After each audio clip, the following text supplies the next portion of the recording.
Breaking news చూస్తున్నాం. బోధన్ మాజీ MLA Shakeel ను పోలీసులు అరెస్టు చేశారు. శంషాబాద్ ఎయిర్పోర్ట్ లో అదుపులోకి తీసుకున్నారు. కొన్ని నెలలుగా దుబాయ్ లో ఉంటున్న షకీల్ తల్లి అంత్యక్రియలకు హాజరయ్యేందుకు వచ్చిన క్రమంలో పోలీసులు అరెస్టు చేశారు.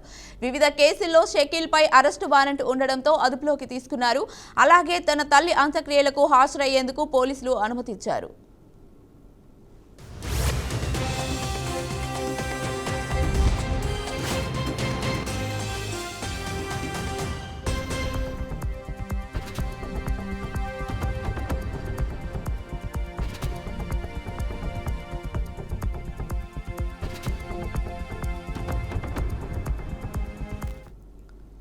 బోధన్ మాజీ ఎమ్మెల్యే షకీల్ ను పోలీసులు అరెస్టు చేశారు. శంషాబాద్ ఎయిర్పోర్ట్ లో అదుపులోకి తీసుకున్నారు. కొన్ని నెలలుగా దుబాయ్ లో ఉంటున్న షకీల్ తన తల్లి అంత్యక్రియలకు హాజరయ్యేందుకు వచ్చారు. అరెస్టు వివిధ కేసుల్లో షకీల్ పై వివిధ అరెస్ట్ వారెంట్ ఉండడంతో అదుపులోకి తీసుకున్నారు. అలాగే తన తల్లి అంత్యక్రియలకు హాజరయ్యేందుకు పోలీసులు అనుమతిచ్చారు. ఇక ఇదే అంశంపై పూర్తి సమాచారాన్ని మా ప్రతినిధి భాస్కర్ అందిస్తారు. భాస్కర్, చెప్పండి.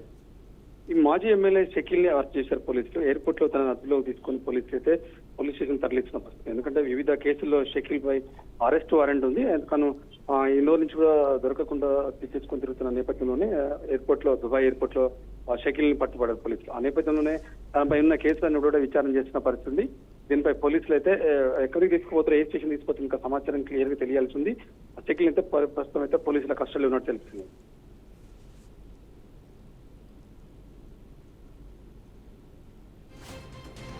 Okay, right. Thank you, Bhaskar.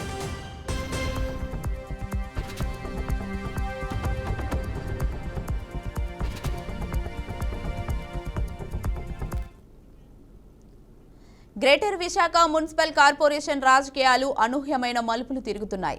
పోటాపోటీ క్యాంపులు నడుపుతున్న టీడీపీ, వైసీపీల శిబిరాలను విదేశాలకు తరలించారు.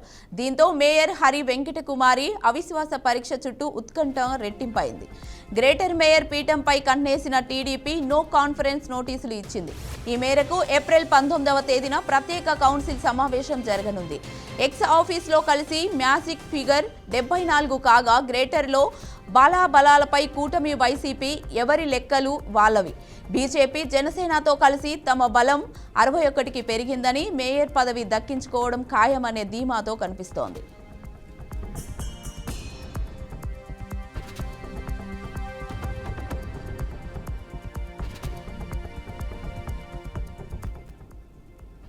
టీడీపీలో అయితే ఈ నెంబర్ గేమ్ను వైసీపీ పట్టించుకోవడం లేదు. ఎక్స్ అఫేషియాలో కలిసి తమ సంఖ్య బలం 37గా లెక్కలేసుకొని అవిశ్వాసం విరిగిపోవడం ఖాయమనే అంచనాకు వచ్చింది. ఈ నేపథ్యంలో ముందుగానే తన కార్పొరేటర్లను బెంగళూరుకి తరలించేసింది. సమయం దగ్గర పడుతున్న తరుణంలో అనూహ్యంగా శిబిరాన్ని శ్రీలంకకు మార్చేస్తోంది. కొంతమందిని షిఫ్ట్ చేయడం అనివార్యంగా భావిస్తున్నట్లు తెలిపింది. అదే సమయంలో వైసీపీలో గెలిచి ఇటీవల కూటమిలో చేరిన కార్పొరేటర్లతో సంప్రదింపులు జరుగుతున్నాయి. ప్రస్తుతం ఉన్న లెక్క ప్రకారం కూటమికి 2 సభ్యులు అవసరం ఉంది. దీంతో వైసీపీ పూర్తి స్థాయి వ్యూహం అన్ని అమలు చేస్తోంది.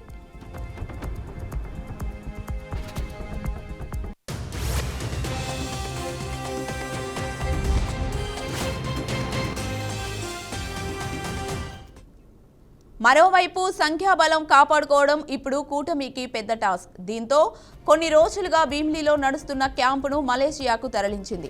తొలి ప్రయత్నంలో 26 మంది విదేశాలకు జంప్ అయ్యారు. నిజంగానే మేయర్ను దించే సంఖ్యాబలం ఉంటే విదేశాల్లో శిబిరాలు ఎందుకో చెప్పాలని వైసీపీ ప్రశ్నిస్తోంది. మేయర్పై అవిశ్వాసం ప్రకటించిన కూటమి ఇప్పుడు డిప్యూటీ మేయర్కు నోటీసులు ఇచ్చింది. డిప్యూటీ మేయర్ శ్రీధర్ను తప్పించాలని భావిస్తుండగా జనసేన ఓటు కీలకంగా మారింది. మొత్తం పార్టీకి 11 మంది సభ్యులు ఉండగా క్యాంపు రాజకీయాలు వద్దని హైకమాండ్ వారించినట్టు తెలిసింది. అయితే మేయర్పై అవిశ్వాసం ఆషామాషి వ్యవహారం కాదని అర్థం కావడంతో అధికార విపక్షాలు వ్యూహాలు రాటుదేలుతున్నాయి.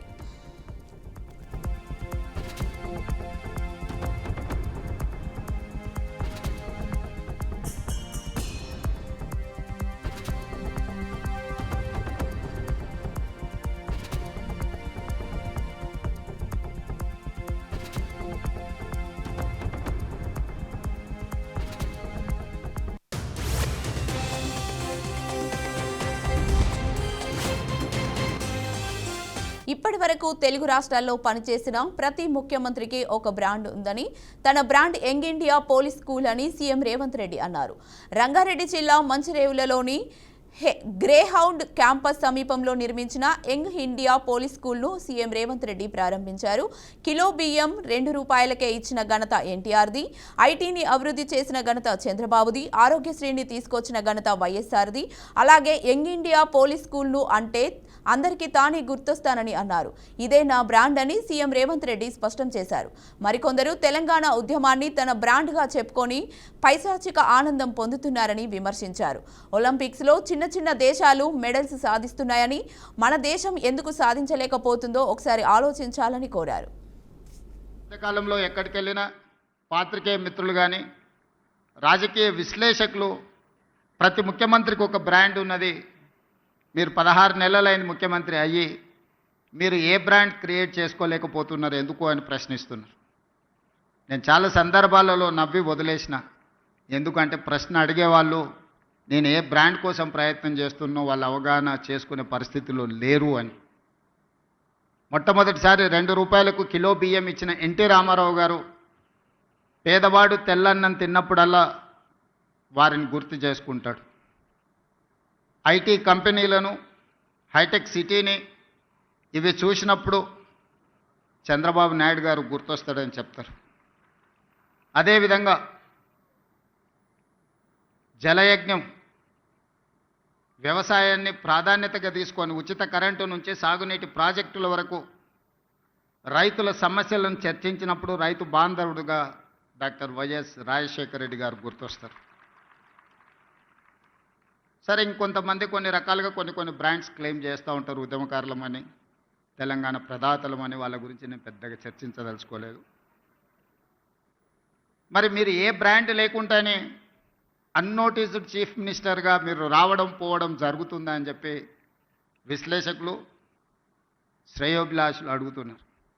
నేను ఒక మాట చెప్పదలుచుకున్న ఈ వేదిక మీద నుంచి విశ్లేషకులకు, విమర్శకులకు, ఈ రాష్ట్రంలో ఉండే ప్రజలకి young India is my brand. I wanted to create an brand that is called young India. 1000 సంవత్సరాల చరిత్ర కలిగిన మానవుల కోసం దేశాలు, సరిహద్దులు అనేటివి కృత్రిమంగా మనం సృష్టించుకున్నవే. ఒకప్పుడు రాజ్యాలు ఉన్నప్పుడు బలవంతుడైన రాజు ఆక్రమించుకుంటూ పోతే పెద్ద పెద్ద రాజ్యాలు ఉండేటివి. మళ్ళీ సామంతులు స్వతంత్రం ప్రకటించుకుంటే